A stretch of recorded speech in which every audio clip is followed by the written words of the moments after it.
PCOS में pregnancy कैसे possible है? पीसीओएस होने का ये मतलब बिल्कुल भी नहीं है कि आप प्रेग्नेंट नहीं हो सकती। पीसीओएस प्रॉब्लम नहीं है, प्रॉब्लम है late diagnosis and poor lifestyle. और आज इस वीडियो में मैं आपको डीप में समझाऊंगी कि पीसीओएस में प्रेगनेंसी कैसे पॉसिबल है, आप कैसे फास्ट कंसीव कर सकते हैं। Welcome back to my PCOS series. I am doctor Nidhi Rathore और आज मैं आपको बताऊंगी कि पीसीओएस में भी आप कैसे नेचुरली कंसीव कर सकते हैं। तो सबसे पहले समझते हैं कि पीसीओएस और प्रेगनेंसी का रिलेशन क्या है। पीसीओएस एक हार्मोनल और मेटाबॉलिक डिसऑर्डर है जिसमें 3 चीजें डिस्टर्ब होती है। सबसे पहले हार्मोन्स, जहाँ पर एंड्रोजन लेवल हाई हो जाता है। सेकंड होता है ओव्यूलेशन, रेगुलर एग रिलीज नहीं हो पाता है।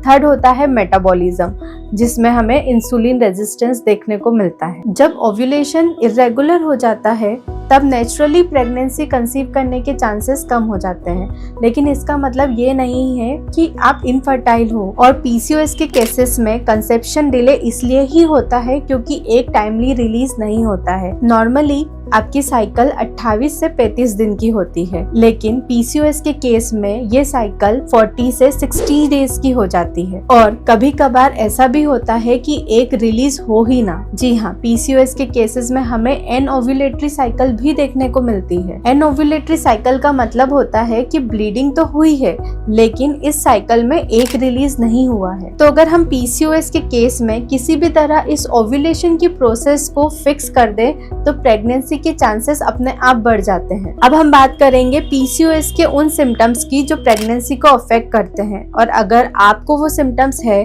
तो प्रेगनेंसी कंसीव करने से पहले आपको पीसीओएस का ट्रीटमेंट करवाना जरूरी है। सबसे पहला है regular periods, excessive facial hair और acne, weight gain around belly fat, mood swings and sugar spike after meal. ये सब सिम्टम्स बताते हैं कि आपके हार्मोन अभी बैलेंस नहीं है और इस कंडीशन में प्रेगनेंसी कंसीव करना थोड़ा सा डिफिकल्ट हो सकता है। अब बहुत सारी फीमेल्स का यही क्वेश्चन होता है कि हमें पीसीओएस है तो क्या हम प्रेग्नेंट हो सकते हैं? तो इसका सीधा सा आंसर है जी हाँ, आप पीसीओएस के साथ प्रेगनेंसी कंसीव कर सकते हैं। पीसीओएस के केस में फीमेल्स नेचुरली प्रेगनेंसी कंसीव कर लेती हैं, बस थोड़ा सा लाइफ मैनेजमेंट चाहिए और एक सही ट्रीटमेंट चाहिए अगर जरूरी है तो। अब पीसीओएस में कुछ केसेस में फीमेल्स बिना ट्रीटमेंट थोड़ा सा लाइफस्टाइल चेंज करके भी नेचुरली प्रेगनेंसी कंसीव कर लेती हैं और कुछ केसेस में ट्रीटमेंट जरूरी होता है। पीसीओएस में प्रेगनेंसी पॉसिबल है, लेकिन अगर सिम्टम्स अनट्रीटेड रहे तो थोड़ा रिस्क होता है, जैसे कि मिसकैरेज का रिस्क होता है, प्री टर्म डिलीवरी का रिस्क होता है, गेस्टेशनल डायबिटीज का रिस्क होता है और हाई ब्लड प्रेशर का रिस्क होता है। अगर आपको पीसीओएस है और आप भी अपनी प्रेगनेंसी प्लान कर रहे हो तो सबसे पहले आपको अपने पीसीओएस के सिम्टम्स को ट्रीट करना होगा ताकि आपकी प्रेगनेंसी हेल्दी हो और सेफर हो। अब मैं आपको बताऊंगी कि पीसीओएस में प्रेगनेंसी के चांसेस को आप कैसे इम्प्रूव कर सकते हो। सबसे फर्स्ट, साइकिल ट्रैकिंग। अपनी साइकिल को ट्रैक करो, वो कितने दिन की है और उस हिसाब से अपने ओव्यूलेशन को ट्रैक करो। आजकल बहुत सारे एप्स अवेलेबल है जहाँ पर आप अपने ओव्यूलेशन को ट्रैक कर सकते हो। ओव्यूलेशन किट भी आती है जिसे यूज करके आप अपना ओव्यूलेशन का डे पता लगा सकते हो। तो अपनी साइकिल को जरूर ऑब्जर्व करें। और बहुत सारे केसेस में हमें ओव्यूलेशन के टाइम पे सर्वाइकल डिस्चार्ज भी देखने को मिलता है, तो आप उससे भी पता लगा सकते हैं कि हमारा ओव्यूलेशन किस डे पे हो रहा है। सेकंड है इंसुलिन मैनेजमेंट। 70% पीसीओएस केसेस में हमें इंसुलिन रेजिस्टेंस देखने को मिलता है।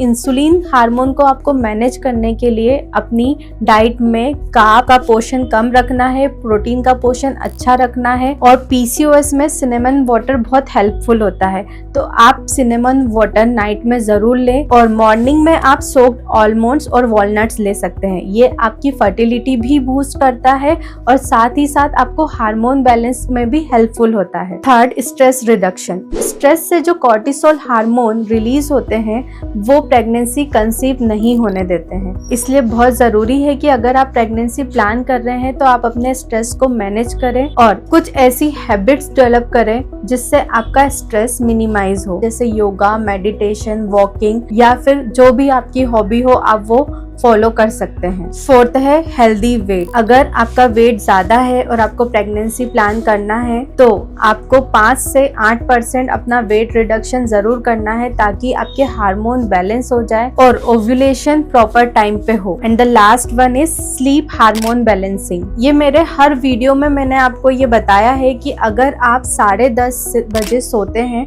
तो जो हमारी 10:30 से लेकर 2 बजे तक की स्लीप होती है उसमें हमारे रिप्रोडक्टिव हार्मोन, हमारे कॉर्टिसोल हार्मोन और हमारा मेलेटोनिन रेगुलेट होता है, बैलेंस होता है। लेकिन अगर आप लेट नाइट स्लीप में जाते हो तो यही हार्मोन इम्बैलेंस हो जाते हैं, और प्रेगनेंसी के लिए हार्मोन बैलेंस होना बहुत ज़रूरी है। तो आप अपनी स्लीप साइकिल को प्रॉपर रखें और जब सोएं तो ब्लू लाइट को अवॉइड करें, मतलब आपको मोबाइल फोन्स अवॉइड करना है या फिर कोई भी स्क्रीन अवॉइड करना है। मैंने जो अभी 5 टिप्स दी है, अगर आप इन टिप्स को भी अच्छे से फॉलो करेंगे तो आपकी फर्टिलिटी बूस्ट होगी और आप नेचुरली कंसीव कर पाएंगे। अब मैं आपसे डिस्कस करूंगी कि होम्योपैथी कैसे हेल्प करता है ताकि आप जल्दी कंसीव कर पाए विदाउट एनी साइड इफेक्ट। देखिए, होम्योपैथी में कोई केमिकल्स नहीं होते जो आपके हार्मोन को रिप्लेस कर सके। होम्योपैथी एक बहुत अच्छा लॉजिकल, साइंटिफिक और सेफर मेडिकल सिस्टम है जो ना सिर्फ आपके हार्मोन्स को बैलेंस करता है बल्कि आपकी पूरी बॉडी में एक हार्मोनी क्रिएट करता है। होम्योपैथिक मेडिसिन आपकी साइकिल को रेगुलेट करती है ताकि ओव्यूलेशन प्रॉपर टाइम पे हो पाए। होम्योपैथिक मेडिसिन आपकी एग की क्वालिटी को भी बूस्ट करती है, साथ ही ये आपके मेटाबॉलिक मार्कर्स को बैलेंस करती है और स्ट्रेस को रिड्यूस करती है। पीसीओएस कोई बहुत बड़ी प्रॉब्लम नहीं है, लेकिन पीसीओएस के केसेस में अवेयरनेस की कमी बहुत ज्यादा है। चाहे हम टीनेजर्स को ले लो, चाहे हम प्रेगनेंसी के केसेस ले ले, चाहे हम इनफर्टिलिटी के केसेस ले ले। पीसीओएस के सिम्टम्स अगर हम अर्ली डायग्नोस कर ले तो हमें बिना ट्रीटमेंट के ही पीसीओएस क्योर हो सकता है, लेकिन बस थोड़ी सी लापरवाही हमारे सिम्टम्स को वर्स करते जाती है, और जब हम एट लास्ट स्टेज पे पहुंच जाते हैं कि अब तो कोई चारा ही नहीं बचा, तब हम डॉक्टर के पास जाएंगे कि आप हमें मेडिसिन दे दो और ठीक कर दो। और तब हम इतने इम्पेशेंट रहते हैं कि हम सिर्फ चाहते हैं कि हम मेडिसिन ले, हमारे मेंसेस आ जाए और बस हो गया। और इसलिए बहुत सारी फीमेल्स इम्पेशेंटली बहुत गलत डिसीजन ले लेती हैं और एक्सेसिव हार्मोनल पिल्स का कंजप्शन कर लेती है, जो बाद में उनकी हेल्थ को इतना ज्यादा खराब कर देता है कि वो फिर जीवन भर ही परेशान रहती हैं। तो थोड़ी सी अवेयरनेस अगर आपकी बॉडी को हेल्दी रख सकती है तो अवेयर होना ज्यादा अच्छा है, ना कि इम्पेशेंटली कोई भी ट्रीटमेंट लेना। सो ध्यान रहे कि हम हमारी बॉडी को ऑब्जर्व करते रहे। अगर हमें कोई भी सिम्टम्स दिख रहा है तो उसे इग्नोर ना करें और उसके लिए बात करें। जरूरी नहीं है कि आप कंसल्ट तभी करें जब आपको प्रॉब्लम डेवलप हो चुकी हो। अगर आपको कोई भी प्राइमरी सिम्टम्स दिख रहा है तो आप उससे कंसल्ट कर सकते हैं। अगर प्राइमरी आप कंसल्ट कर लेंगे तो आपकी प्रॉब्लम इतनी ज्यादा बढ़ेगी ही नहीं। आई होप कि इस वीडियो में मैंने जो भी बताया है वो आपको समझ में आया होगा, और अगर आप मुझसे कंसल्ट करना चाहते हैं तो सारी डिटेल्स आपको डिस्क्रिप्शन में मिल जाएंगी। मिलते हैं नेक्स्ट वीडियो में, तब तक के लिए stay healthy and take care.